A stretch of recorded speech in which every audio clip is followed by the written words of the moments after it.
Gracias a Yolanda y a tu equipo por esta amable invitación. Es un gusto estar acá y volver al Perú, uno de mis destinos favoritos en este continente sur. Vamos a hablar de un tema muy controversial algunas veces y esperamos que con el apoyo de los panelistas con quienes tuvimos la oportunidad de reunirnos un par de veces y de conversar del tema, pues sea de todo su agrado y aprendizaje. Y por favor, lo que nos quieran preguntar durante la charla, yo voy a aprovechar primero para hacer la presentación, que es básicamente un par de casos reales que he manejado en el pasado y actualmente, y luego de eso vamos a hacer una mesa redonda para discutir unas preguntas entre todos y que cada uno nos aporte en su experiencia local y su conocimiento en el tema. Hoy vamos a ver la parte media de la diapositiva que está ahí, es decir, el midstream, que es la sección que se encarga, pues evidentemente, de todo el sistema de almacenamiento, transporte, luego de la producción, es decir, ya hemos producido y hemos pasado del campo petrolero al sistema de movilización del hidrocarburo que producimos, y es lo que se conoce como midstream, porque está entre las dos etapas iniciales de perforación y encuentro de hidrocarburos y la etapa downstream, que es la de tratamiento y petroquímica y comercialización. Así que vamos a ver.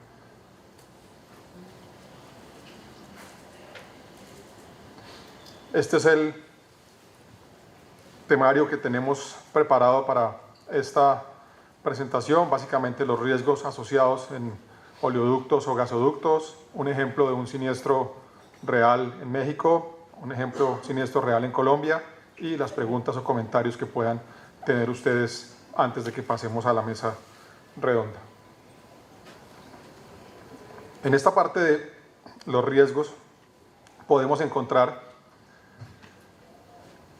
cómo están asociados por riesgos físicos, por riesgos de la naturaleza, por daños de la naturaleza, dependiendo de la ubicación geográfica, por supuesto por el robo o tapping. El tapping, para los que no lo conocen, es una técnica que cuando se hace bien es muy segura y es común, que es básicamente ingresar a una tubería presurizada para extraer un ramal y poder alimentar a una zona o a un pueblo o a una empresa con un producto que llevo por una tubería principal o matriz. Y cuando se hace de manera ilegal, pues ustedes ya saben las consecuencias. Evidentemente, esto debe ser realizado por personal especializado, por compañías especializadas y con herramientas y equipos especiales para este tipo de intervención, porque, como se dice, estos son hot taps, es decir, son taps en caliente, lo que quiere decir que la tubería está presurizada en el momento en que se está haciendo el trabajo de ingresar a ella para hacerlo. Luego, los que lo hacen de manera ilegal, pues no saben ni lo que están haciendo, ni qué presiones se van a exponer con el evento. Está el incendio o la explosión, está la rotura de maquinaria, que me parece un punto importante y lo conversamos durante la charla con el grupo, porque la rotura de maquinaria, pues ustedes dirán, pero es que a una tubería no le ocurre eso. Sí, evidentemente no le ocurre, pero como estas tuberías atraviesan kilómetros y kilómetros, pues a medida que voy perdiendo distancia, voy perdiendo también presión. Entonces, en sus puntos intermedios se instalan equipos como unidades compresoras, como turbinas, como sistemas que ayuden, sobre todo en topografías complejas como la nuestra en Colombia, donde la topografía pasa de nivel del mar a cordillera en distancias muy cortas, pues evidentemente hay que instalar estaciones compresoras o estaciones de turbopresión para permitir que el fluido llegue a su destino final. Y ocurren estas etapas de rotura de maquinaria asociada. Por supuesto, el derrame de petróleo, que es simplemente pues, el acto deliberado, ya sea de la naturaleza o ya sea malintencionado. El daño de la naturaleza, que puede ser terremoto, inundación o derrumbes, es lo más común que ocurre en este tipo de sistemas. Y el acto terrorista o AMIT, como lo explicaba Oscar esta mañana, el AMIT para nosotros es el acto malintencionado de terceros o acto vandálico, como se conoce, la responsabilidad civil asociada y, por supuesto, el impacto ambiental. Es decir, con todos estos riesgos estamos cubriendo prácticamente todo lo que puede ocurrir en un sistema de midstream de transporte de hidrocarburos. Vamos a ver entonces el primer ejemplo. Esta es la ficha técnica, creo que todos la pueden ver o leer desde ahí, pero trato de resumirla. Básicamente es un ataque, o fue más bien un ataque terrorista a instalaciones petroleras en zona rural, septiembre del 2007, no para que hagan las cuentas de cuántos años tengo, pero para que puedan ver que esto en el paso del tiempo siempre ocurre y seguirá ocurriendo. No importa el país, no importa la geografía y no importa la ubicación. Un ataque simultáneo con explosivos en 6 ubicaciones diferentes en el sureste de la República Mexicana. Esas ubicaciones comprendían oleoductos y gasoductos, y las cargas explosivas fueron instaladas en diferentes válvulas de seccionamiento. Para devolverme un poquito, la válvula de seccionamiento no es más que alguno de los puntos en los que yo pueda tener a través del cruce de la tubería, porque como atravieso tantos kilómetros, evidentemente si ocurre un derrame y no tengo estas válvulas, pues evidentemente se va a regar todo lo que esté dentro de ella, con lo cual estas válvulas lo que hacen es contener de un punto A a un punto B y todo lo demás queda salvaguardado. Entonces yo lo que hago es que la secciono. Hay unas normas, que es la norma API, que regula este tipo de diseños y determina cada cuántos kilómetros debe existir una válvula de seccionamiento para evitar catástrofes ambientales y, por supuesto, eventos que puedan determinar daños mayores por polución o por contaminación. Las consecuencias, pues ahí está: daños ambientales severos en cultivos, zonas verdes, riachuelos, corrientes de agua y casas vecinas a las válvulas de seccionamiento. Daño considerable a las instalaciones, suspensión temporal del suministro de gas y de crudo, porque evidentemente pues eran sistemas de transporte de hidrocarburos en la zona sureste de México, y un daño ambiental a granjas de peces, aves y cocodrilos, que son terceros claramente afectados. Por supuesto, el ramo afectado pues es la responsabilidad civil extracontractual. Y vamos a ver. Este es bien interesante porque este es todo el resumen que va a explicar cómo se presenta de manera malintencionada este tipo de ataque. Ahí se ven los 6 puntos que están encerrados en las diferentes zonas, y se nota cómo en cada uno de ellos pues yo le puse una llamita o una bomba para explicar que había sido ese punto donde se había puesto el explosivo. Y no hago esta diapositiva por mostrar la ubicación, porque al final es irrelevante, pero la pongo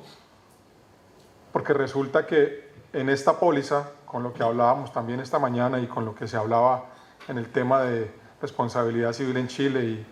con los 72 horas, pues así como existe la cláusula de 72 horas, para esta póliza en particular también existía una cláusula de distancia, porque la póliza puede ser o por tiempo o por distancia, o por las dos, según se contrate. Y en este caso en particular, estos individuos, que es declarado y que se demostró evidentemente que era un grupo al margen de la ley quien efectuaba los ataques, pues yo digo que son manos malintencionadas no solo en el tema físico, pero también en el tema de conocimiento, porque tenían un conocimiento previo de cómo operaba la póliza de esta compañía y por ende cómo podían causarle el mayor daño posible financiero o de seguros o de reclamaciones a la compañía, porque lo pensaron de tal forma que la distancia fuese entre uno y otro suficiente para que se generaran 6 eventos individuales. y eso evidentemente demuestra pues que hay una mente criminal como lo de Cyber o como lo que hablábamos temprano hoy, que no solo va a generarlo físicamente y va a generar las fotos que van a ver a continuación, pero también que deliberadamente están pensando cómo afecto yo a esta compañía en la mayor cuantía posible y en el mayor daño posible. Aquí están las consecuencias, es claro. En la fotografía de la izquierda se ven cómo las dos tuberías van sobre este terraplén, y este terraplén es lo que se llama un stream o una corriente de agua que es intermitente, que en invierno tiene agua y en verano se seca. Evidentemente el ataque se hizo en invierno, con lo cual se buscaba que fuera causando un daño serio a la fuente de agua cercana. Ahí se puede ver, y nosotros cuando hicimos la inspección, yo estuve caminando bajo este terraplén y estaba completamente seco porque ya habían pasado varias semanas o meses incluso, porque realmente este siniestro fue un siniestro derivado del siniestro de daño material, que es otro ramo que en este momento no lo estamos teniendo en cuenta. En la foto de la izquierda inferior, esa es una válvula de seccionamiento, tal cual como aparece en la fotografía. Se puede ver cómo ella viene enterrada, porque la mayoría de este oleoducto y gasoducto son enterrados por su tamaño y por la geografía que atraviesa, pero evidentemente en la válvula de seccionamiento pues tiene que salir para poderle instalar los equipos que se necesitan. Y en la fotografía de la derecha inferior se ve esta misma válvula después de la reparación. Ya se ve ahí la protección y el sistema como queda después de la reparación. En estas vamos a ver exactamente el mismo tratamiento como el antes y el después, o el después y el antes, como quiera verse, y cómo se identifica que en cada una de estas válvulas de seccionamiento previamente identificadas y previamente analizadas por este grupo terrorista, se determina cuál es el mejor punto en el que se debía poner, y las comunidades básicamente cuando hablábamos con ellos lo que decían es: esto en un momento no estaba pasando nada y en cuestión de segundos toda la zona estaba o inundada en crudo para las de petróleo o un incendio y explosión para las de gas, porque evidentemente el gas en explosivos pues es mucho más fuerte, y la explosión y lo que genera es como una especie de temblor, porque la tierra se mueve, porque se imaginarán que esto al estallarlo en presiones altas pues se comporta como una manguera, ¿sí? A pesar de que es rígido, con una explosión de estas características esto se comporta como algo y genera el daño y la explosión en las zonas aledañas. ¿Todo eso para qué? Para resumir en esta tabla cómo prácticamente logran su objetivo, porque de los 6 siniestros, solamente uno vecino con el otro logra entrar dentro de un mismo siniestro, es decir, se equivocaron por unos poquiticos kilómetros y lograron que no fueran 6 sino 5, que es suficiente para generar lo que estamos viendo acá en la columna del deducible. Aquí estamos viendo cómo la compañía queda expuesta a 5 deducibles individuales a pesar de haber sido el mismo evento en la misma fecha, porque esto no ocurrió en días aislados, sino que fue todo simultáneo, y mientras la compañía iba reaccionando para mandar cuadrillas a un punto y a otro, se iban dando cuenta de que ocurría otro y que ocurría otro, con lo cual esto fue en cuestión de horas o incluso tal vez yo diría que minutos. Era perfectamente maquiavélico el plan, era hecho con la intención de que la compañía tuviera la mayor cantidad de pérdida, y como se puede ver acá, realmente yo tengo pues una pérdida gross de casi 5 millones de dólares en lo que se cuantificó en su momento, donde yo únicamente pudiese reservar 1,5 millones, lo que quiere decir que le he causado casi 4 o 3 millones y algo de pérdida neta que no voy a poder recuperar vía seguro porque lo generé de forma malintencionada para que causara el mayor daño posible. Entonces, por eso le hacía la salvedad a Sara hace un rato que, pues evidentemente, también en este tipo de cosas Si bien es un acto malintencionado, se determina que la forma que se hizo no era solamente una explosión y esperar a ver qué sucede, sino que ya sabía que con esto yo iba a afectar numéricamente a este asegurado. Vamos a este caso que es, como dicen, igual pero distinto. Este es en Colombia, es un daño material a un oleoducto en zona rural, con pérdida de producto o crudo y con daño ambiental en la zona aledaña. La ocurrencia fue en febrero del 2023 y la descripción dice básicamente durante actividades de zanjado para un drenaje, el tercero propietario del terreno por donde pasa el oleoducto golpea con la pala de una retroexcavadora la tubería enterrada, causando su ruptura abrupta y posterior derrame de crudo en la zona circundante. Entonces, en la primera entrevista que hablamos con el asegurado, lo único que nos dice es, porque esto es en la mitad de la nada, como suele ocurrir en este tipo de eventos, estas tuberías están enterradas, y yo en mi primer trabajo, hace muchos años,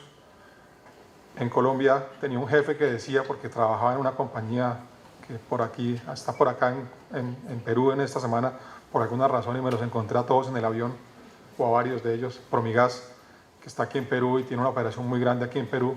socia de su operación matriz en Colombia. Él tenía un dicho que decía tubería enterrada, tubería olvidada. Y es cierto, porque uno después de que la entierra y cambian y los jefes ya no están y los que estaban ya no trabajan ahí y nadie realmente termina sabiendo exactamente cuál es el camino de la tubería, por más GPS y por más que en esa época no había celulares, que en esa época no había, y estamos hablando de tiempos donde ellos después de que hacían eso, lo único que sabían era que por algún lado iba la tubería y los recorredores tenían casi que caminar por zonas donde no sabían si estaban caminando o no por encima del tubo. Estamos hablando de tiempos reales. Ahora hay mucha más tecnología, lo que hablabas, Yolanda, en tu primera intervención, y creo que es muy cierto cómo aplica de que uno no sabe si es mejor tener esa tecnología o no tenerla, porque en esa época, si bien no había tecnología, pues los terroristas no sabían en dónde atacarla porque no sabían dónde estaba el tubo, con lo cual pues es más y menos como siempre. Las consecuencias, por supuesto, daño físico al oleoducto, derrame de crudo a lo largo de la zanja y un daño ambiental severo, interno y externo, en el terreno de la misma. Los ramos afectados en este caso son distintos porque el asegurado tiene cobertura para cada uno de ellos y por lo tanto hay daño material, que es el oleoducto, hay pérdida de beneficio que finalmente no ocurrió, pero se podía haber activado dependiendo. Hay transporte de mercancía, que es la pérdida del crudo, y hay una responsabilidad civil, que es la afectación del terreno circundante perpendicular al oleoducto. Esta es fotografía, yo las dividí en 3 eventos, básicamente este es durante el evento. Ahí podemos ver cómo se nota la mancha en la parte de la izquierda y se ve la zanja que había hecho este propietario de la finca, que entre otras cosas la anécdota de la visita es que ellos me dicen que reciben la llamada a las 11 o a las, no sé, 2 de la mañana, no recuerdo bien la hora ahora, y el dueño de la finca le dice, no sé, es muy raro, hay un derrame aquí de petróleo, entonces le estoy avisando, buena suerte, y colgó, y ya está. Esa fue toda su reacción, no pudo hacer más que eso, y parece que era una persona que llamaba a otra, y luego a otra, y finalmente quien era el representante legal, pues ponía la cara ante el asegurado a decirle, sí, lamentablemente pasó algo, pero no tenemos mucho que hacer, entonces buena suerte, y lo que necesite pues nos avisa, pero evidentemente dueño del terreno no tiene las herramientas que va a necesitar para controlar un evento de estas características, con lo cual pues el asegurado tuvo que activar su plan de contingencia, que afortunadamente lo tenía, activar un plan de emergencia porque tenía un tema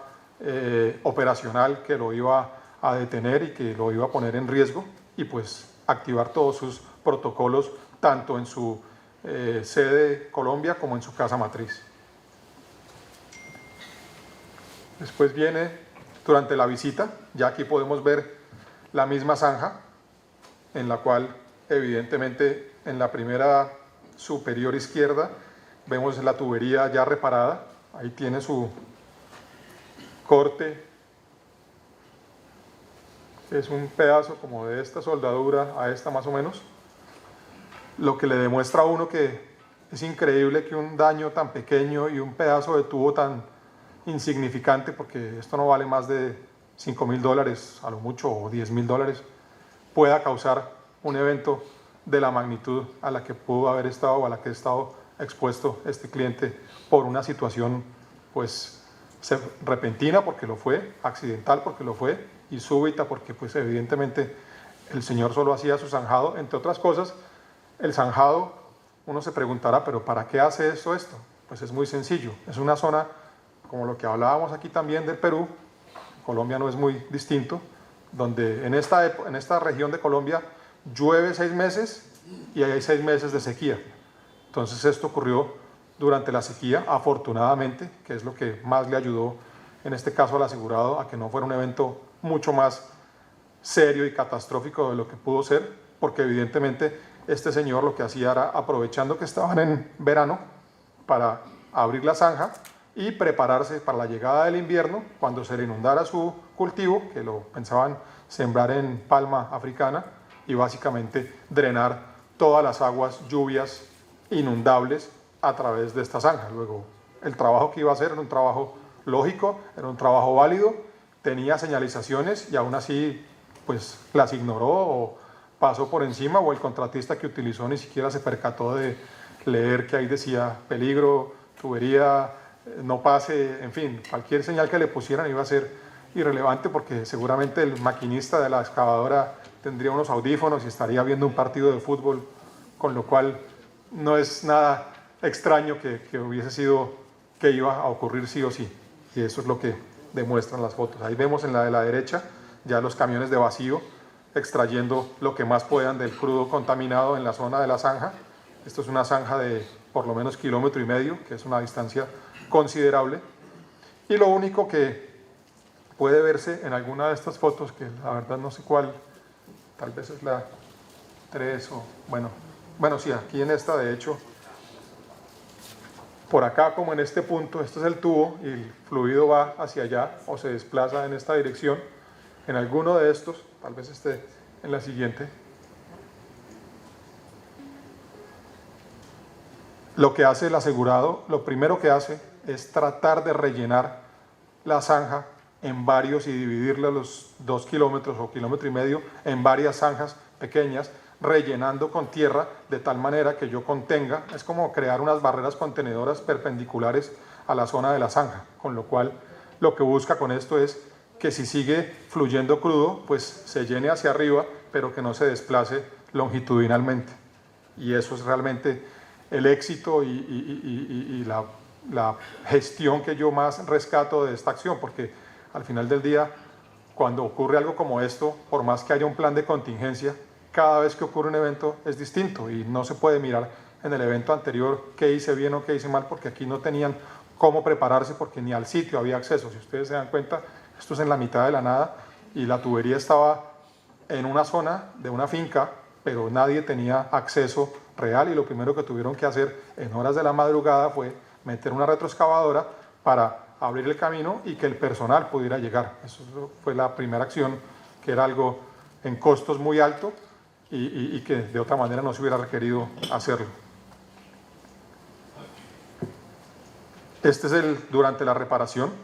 Como pueden ver en la fotografía de la derecha, pues el asegurado ya aprende su lección y se gasta todo lo que se ve en este sistema de piedras y de contención, precisamente porque por debajo va a quedar a futuro pues pasando el agua de la inundación, que seguramente a hoy debe estar inundado porque estamos en época de invierno allá, con lo cual ya esta zanja, seguramente esta fotografía no es tan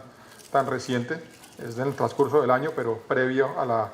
inundación, y la mayor preocupación que tenía el asegurado era eso, que ya estaba a punto de empezar la época de lluvias, y ellos dijeron, empieza la época de lluvias y nosotros esto lo tenemos que visitar en lancha,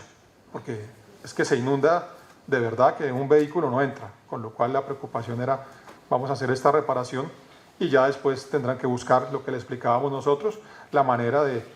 decirle al dueño de la finca que tendrá que contribuir consecuentemente con esta obra civil que evidentemente de otra manera el asegurado no hubiera tenido que hacerla, pero el asegurado dijo, yo prefiero hacerla y después me peleo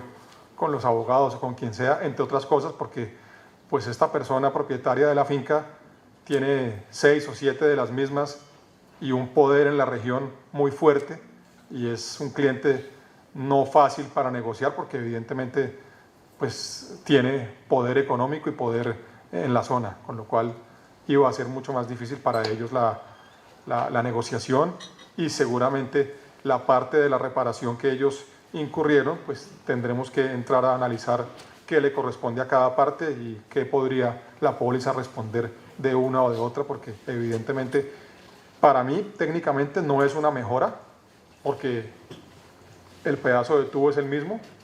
es decir, la tubería sigue donde está, yo no le estoy haciendo ni le estoy cambiando nada, simplemente estoy haciendo una protección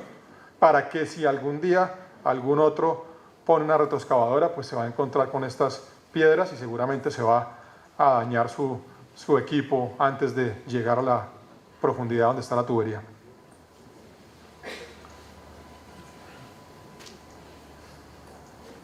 A nivel de resumen de pues evidentemente tiene costos a incurrir el corte, la reparación y las pruebas, que es lo que tienen que hacer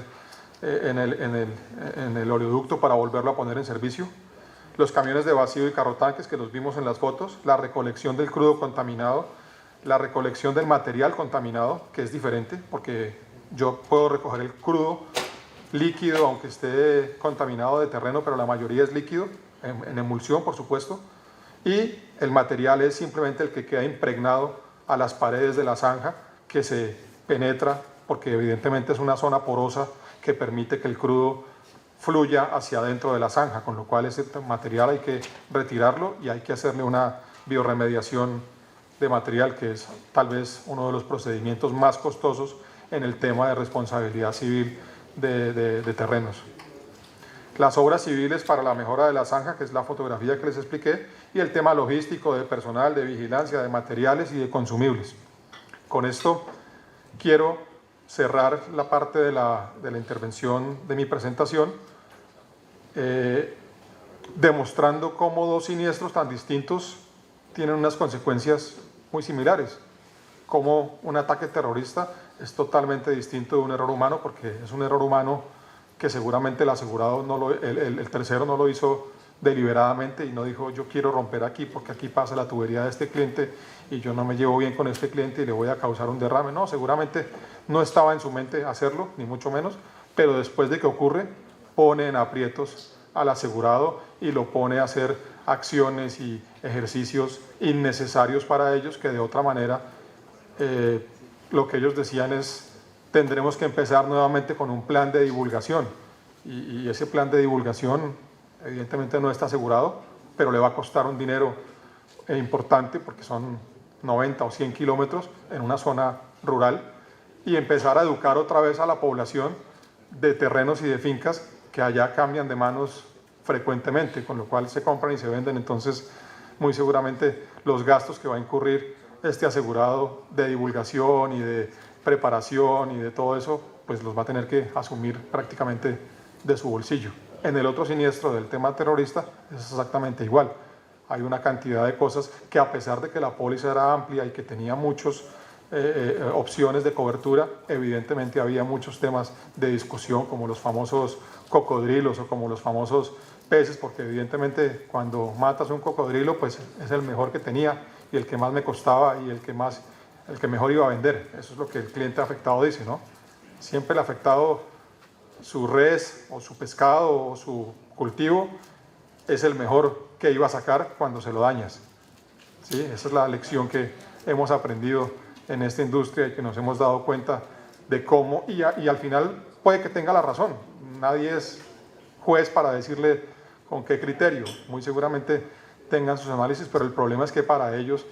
no es cuantificable. La ventaja de México, sin embargo, es que por alguna razón, y esto es más anecdótico que otra cosa, hay muchos estudios y la mayoría de esos daños en cultivos, animales y personas están cuantificados. Es decir, ya hay tablas que te dice cuánto vale un pescado, cuánto vale un mango, cuánto vale, no sé, un cultivo de tomate, cuánto vale, ya hay muchas cosas, porque es un país muy grande y que ha estado expuesto seguramente a esto por muchos años, porque las compañías petroleras han estado ahí por muchos años, y eso tal vez sea una lección aprendida, cómo puede uno prepararse y tener ya tabulado, y esa tabulación está aprobada por el Estado, con lo cual nadie puede pagar más de lo que dice la ley, porque la ley la tienen establecida y les permite de alguna manera de defensa de que un asegurado quiera 1000 por su árbol de mango y si la tabla dice 200, pues se le paga 200. Él verá dónde consigue los otros 800.